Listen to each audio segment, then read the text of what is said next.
दोस्तों इस वीडियो में आपको बहुत ही डिटेल में फुट ड्रॉप की इन्फॉर्मेशन मिलेगी और स्पाइनल कॉर्ड इंजरी के रिगार्डिंग भी आपको जानने मिलेगा। जैसे इनको स्पाइनल कॉर्ड इंजरी नहीं है, सिर्फ फुट ड्रॉप की वजह से ये 4 साल लगे इनको चलने में, तो आप उसको समझ पाओगे कि इनके हिप का पूरा यानी कि एक्सटेंशन, फ्लेक्शन, एबडक्शन, एडक्शन सब कुछ काम कर रहा था, फिर भी वो लगातार 2 साल तक चल नहीं पाएंगे। सिर्फ फुट ड्रॉप की वजह से वो 2 साल तक चल नहीं पाए और 2 साल एंकल की एक्सरसाइज करने के बाद ये चल पा रहे, यानी कि उनका चलना 4 साल बाद पॉसिबल हुआ। अब आप समझ सकते हो कि जिनको स्पाइनल इंजरी है उनको कितनी सारी एक्सरसाइज करने की ज़रूरत है।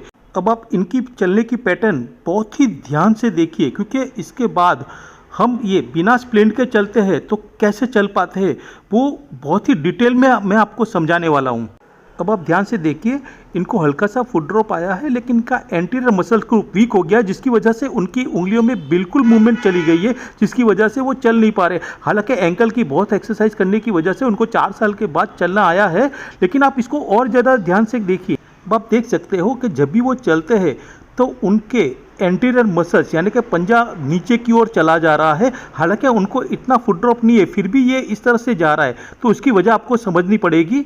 इनके लेग का एंटीरियर कंपार्टमेंट वीक होने के कारण इनके एंकल होल्ड नहीं कर पा रहे और वो झुके जा रहे हैं।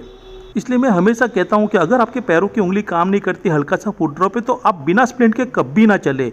अब ये क्यों झुके जा रहे हैं? क्योंकि ये ग्रेविटी और ग्राउंड रिएक्शन फोर्स से लड़ नहीं पा रहे हैं, इसकी वजह से उनके एंकल झुके जा रहे हैं।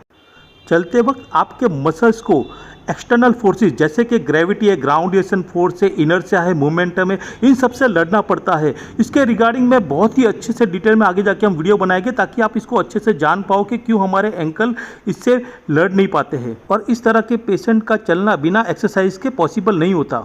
हमारे लेग के एंटीरियर कंपार्टमेंट में 4 मसल होते हैं। उसमें पहला होता है टिबियालिस एंटीरियर, जो डॉर्सीफ्लेक्शन में काम आता है और वो मेरा भी वीक है।